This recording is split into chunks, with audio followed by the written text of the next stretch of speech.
Hi guys, I'm Peter, 26 years old, ordinary man living a simple life in the Philippines. So for today, come with me and let's explore the Ermita, Manila. It was so nice that there is a traffic light here in the pedestrian along this Padre Faura street. Crossing is more safer for us commuters. From the top corner Padre Faura Street, all you need to do is to walk straight and you will arrive at the Robinsons Ermita. As usual, in the street of Manila, it is normal to see a lot of vehicles, lots of people, and also vendors from the side street. Well, they're just selling variety of things that you can use for your everyday life. For example, this watch and the snacks, beverages, and foods that enjoyed by Filipinos on a tight budget every day. Because the food and drinks available here on the street are far cheaper compared to those in the mall. Compared to other countries, wages for Filipino workers are significantly lower. Consequently, most practice strict frugality, with some even skipping meals just to save money. For me, I am lucky because I can eat decent food 3 times a day, because other Filipinos in the back alleys eat leftover food from fast food restaurants, or what is called here is pagpag. Now, I've arrived here at Robinsons Ermita, a popular hangout for Filipinos and people of other nationalities staying in Manila. Most people come here to shop and relax, but my purpose here is to exchange the remaining dollars I have. As an unemployed man here in the Philippines, every dollar matters. You don't just spend it because you have it. Every peso has already been planned. Daily expenses, bills, helping the family, and hopefully saving something for the future.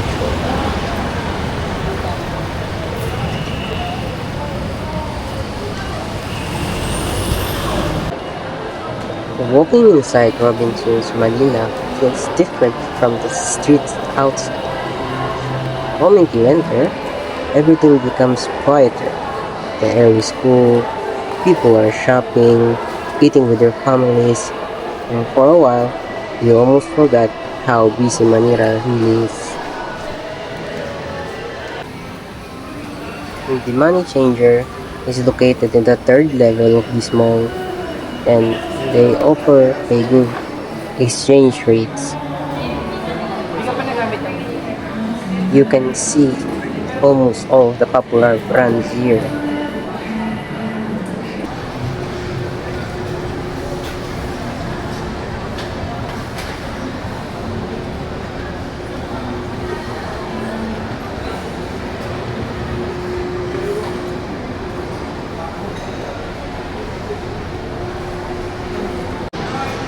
This mall has been serving people for decades.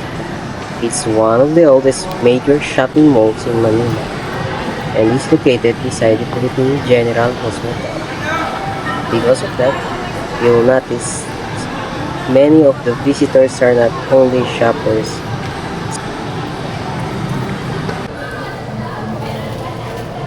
I'm at the money exchange now. The exchange rate here is really good. It's close to the official rate, which is why I always exchange my money here. I only have $500 left, and I need to make it last for 4 months or until my next month on the ship. So this is a survival case for me.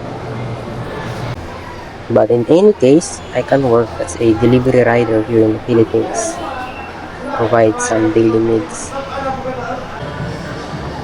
I have finished exchanging my $500 and I have now 30,750 pesos. The current exchange for the Peso to US dollar is 61.5 pesos.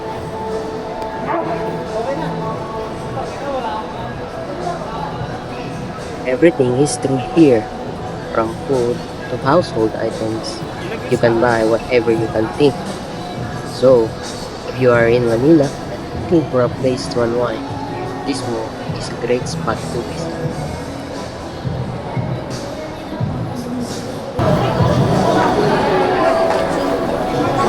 There are so many people. They come from all sorts of places, not just Manila. Some are just hanging out to cool off. The heat here in the Philippines is intense, and Filipinos are being practical to save on electricity at home. So they just stay here until evening.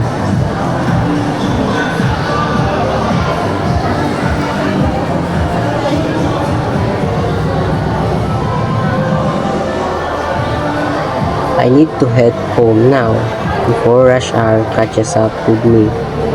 Dealing with rush hour here in Manila is a nightmare. It's like a zombie apocalypse with the sheer number of people and the crush to get on public transport. As I step out, the results of my medical exam kept weighing on my mind. I needed to pass the medical clearance to board a ship again. If I failed, it was unlikely I could return to seafaring, a situation that would be incredibly difficult for both me and my family. It is truly hard to make a living here in the Philippines. Most people choose to work abroad to improve their lives, and I am one of them. One of the millions of Filipinos dreaming of working overseas to live their families out of poverty.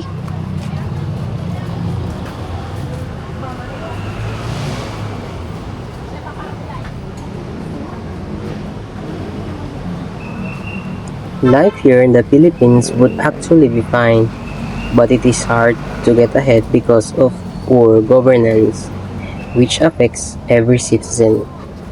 If conditions here were good enough to stay and work, I would not take the risk of going abroad. After all, being far from family is incredibly difficult and lonely. Yet, they are the very reason I am doing all of this.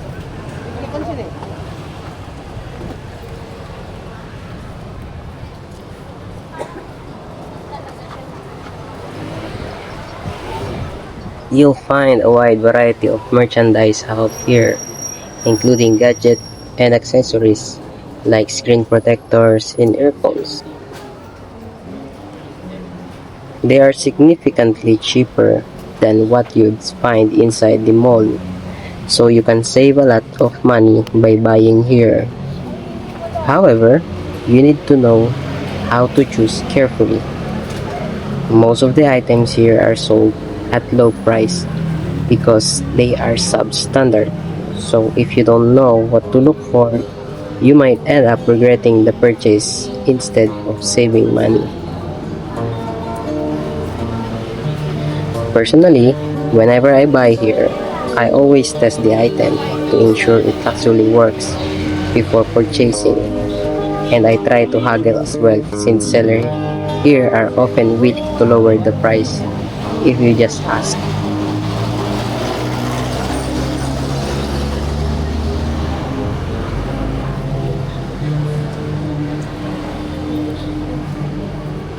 You can really see the workers, all of them fighting a fair fight to survive day by day. Each has a different story, yet they share a single goal: to rise out of poverty.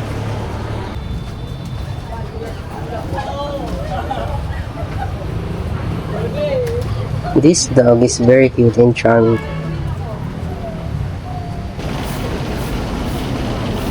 and I'm already close to Taft.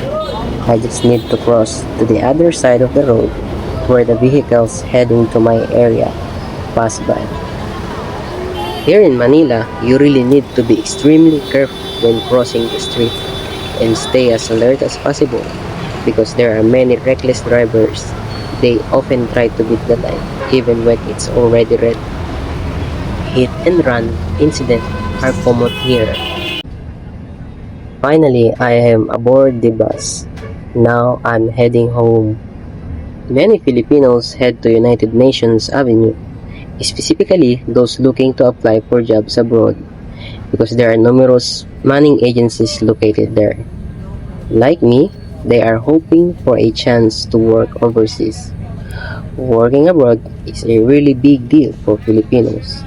In fact, the majority of the population would choose to leave the Philippines just to earn a living in another country.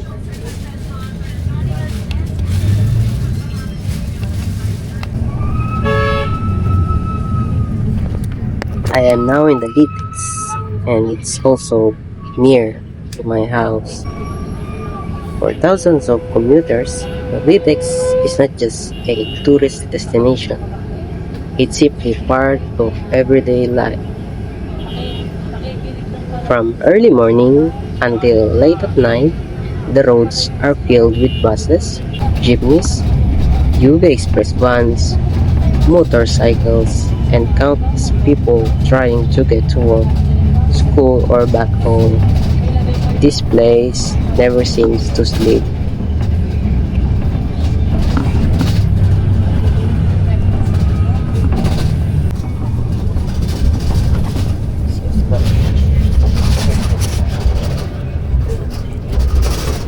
I finally arrived at Pearl Drive. From here, I'll just walk home to save money. Tricycle fares are expensive, so this is a better option. Plus, it's good exercise. And my house is not too far from Pearl Drive. Anyway, thanks a lot for joining me on this vlog. See you in the next episode. Thank you very much.